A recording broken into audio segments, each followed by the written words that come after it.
Hi everyone, welcome back to the channel, and in today's video we're going to be talking about foamboard. Now, as a lot of you know, there is a lack of FliteTest foamboard in the UK and in America, which has been becoming a bit of an issue for us modelers because we can't build anything at the moment. So in today's video we're going to be looking at alternatives that we can buy in the UK specifically. Now, here I've got three types of foamboard. This is a West foam board, but it's covered in craft brown paper. This is another West foam, but it's in grey. You can also get it in black. This is the last sheet of FliteTest foam board I have, and this is just the plain white West foam. Now, as you can see, the three West foams that we've got are significantly bigger than the FliteTest foam. So that's an obvious benefit you're getting with the West foams above the FliteTest stuff, and especially as you can't get the FliteTest stuff at the moment. But I've just had them all on the electric scales to see what a single sheet weighs, and the FliteTest foam comes in at 118 grams. The brown foam comes in at 362 grams. The grey foam comes in at 225, and the plain white West foam comes in at 237. So you're probably wondering, why is the brown foam so heavy? Well, the problem is, as you'll see if you look down the end of the foam board, that it is just normal white West foam, but it's also got the brown on top of the white foam. So that's why it's so heavy, is there's two layers of paper. Not really sure why they need to put two layers of paper on it. Possibly as it's just easier to paint onto, because it's a nice rough surface, so you can just do whatever you want onto it.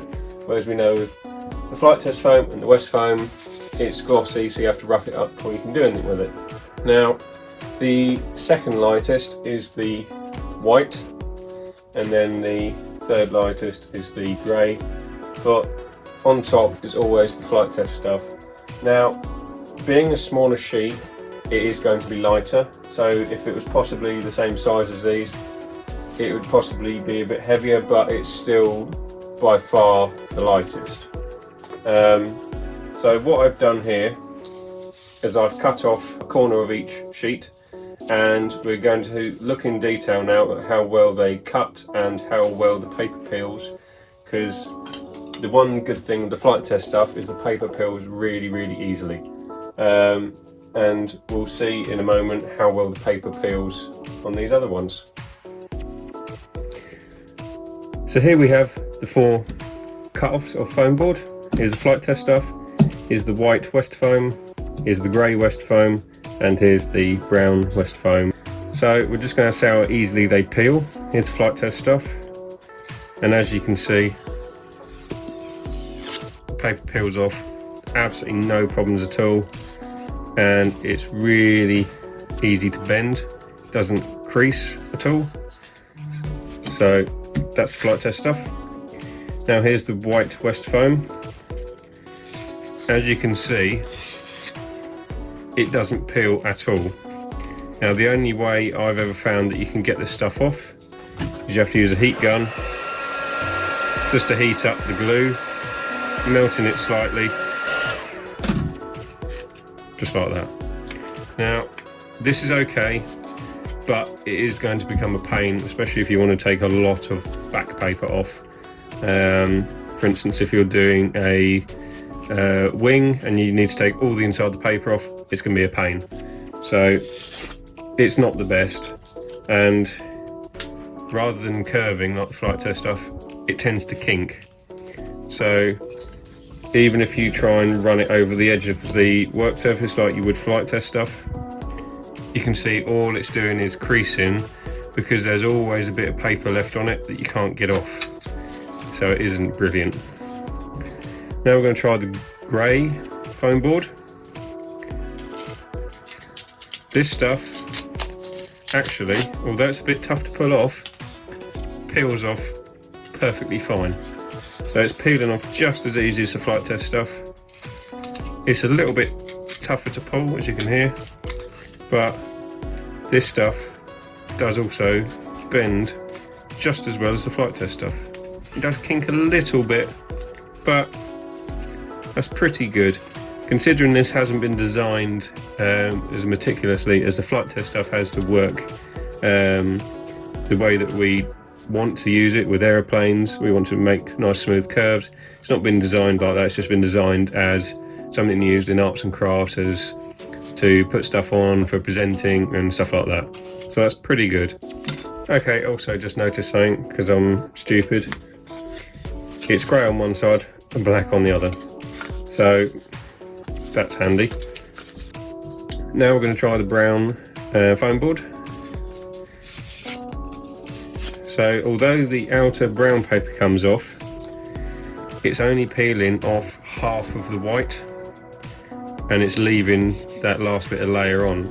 So to get that layer off, again, you're going to have to heat it. Which, like I said, does work, but it is a pain.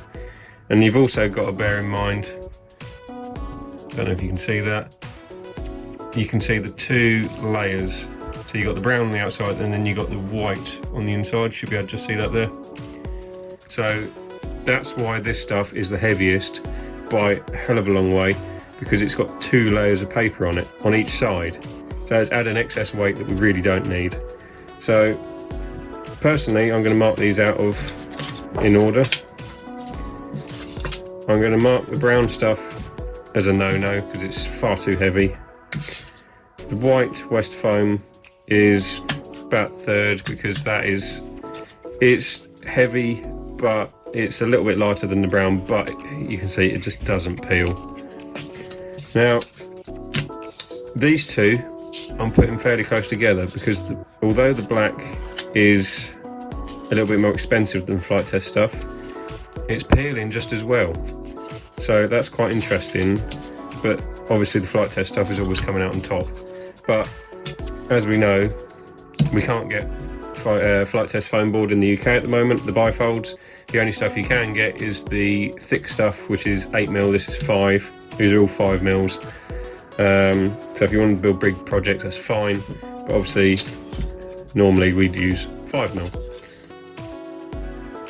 Okay, so the next test, I'm going to see how well they glue with hot melt glue to a piece of foam board.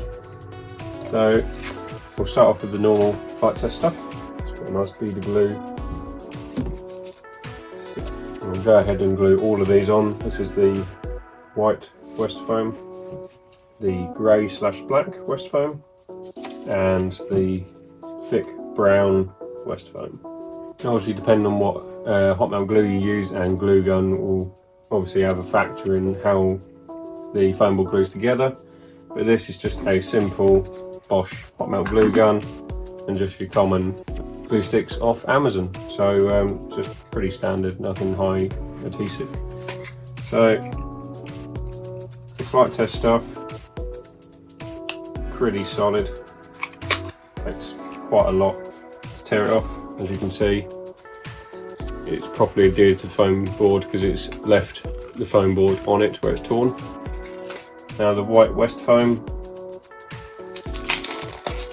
is just as good. It's torn all the foam off, so it's properly, the glue is properly got inside that. Now the black/grey West foam,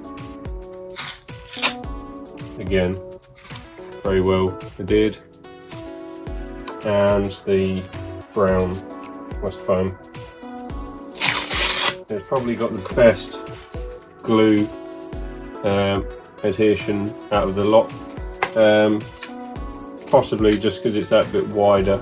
It's there's more surface area for the glue to hold on to, but all of them have done the same and they've all held on really well. So there's not really any comparison between the four of them for gluing. So we'll have a look at the price now. So we've seen how the foam board peels, so now we've got to come down to cost. The FliteTest foam board, 5mm, a bifold is about £4.30 in the UK when it was. So per sheet you're looking at about £2.15 per sheet, depends where you get it from obviously, what model shop. Now the white West foam is £4 per sheet from Hobbycraft, or they do a deal for 4 for £10. It's a pretty good deal, but it's still more than the FliteTest stuff, obviously depending on where you get it from. The grey / black and the brown foam board are £7.80 each, so they are very expensive compared to these two. But as we've seen, although this one's expensive, it's pretty bad for what we want to do with it. So you can pretty much disregard the brown stuff because it's so heavy. It's 362 grams per sheet, which is ridiculous. If you compare that to 118, that's very heavy compared to that. Even if that was to the full size of these other sheets, it's not even getting close. That's more than double the weight, so that's a no-no for aeroplane building. But the grey / black is 225 grams. It is heavy, but I think we're going to have to compromise for the lack of FliteTest stuff at the moment, just with a little bit more weight. So £7.80 from Hobbycraft for the black / grey is a lot more than the £4 for these, or the 4 for 10 deal that they do, but ultimately you are getting a fair bit for your money. It's pretty much doing the same job as the FliteTest stuff, so I think we're going to have a go at building an aeroplane with this grey / black stuff, and we're going to see how it paints, how it does properly craft when we're building an aeroplane with it, and ultimately how does it fly, how does it weigh up different. We might see if we can do a plane that one of me and Mike have already done. That'd be obviously in the original FliteTest foam board, so it'd be a good comparison to see how much it weighs up, how it flies differently, and see how well it performs when we're trying to work with it. So I hope this video has been helpful so far. So stay tuned on the channel for another video coming up soon about when we follow up, when we actually build something with it and see how it works. So make sure you like the video, subscribe. Until the next time, happy flying.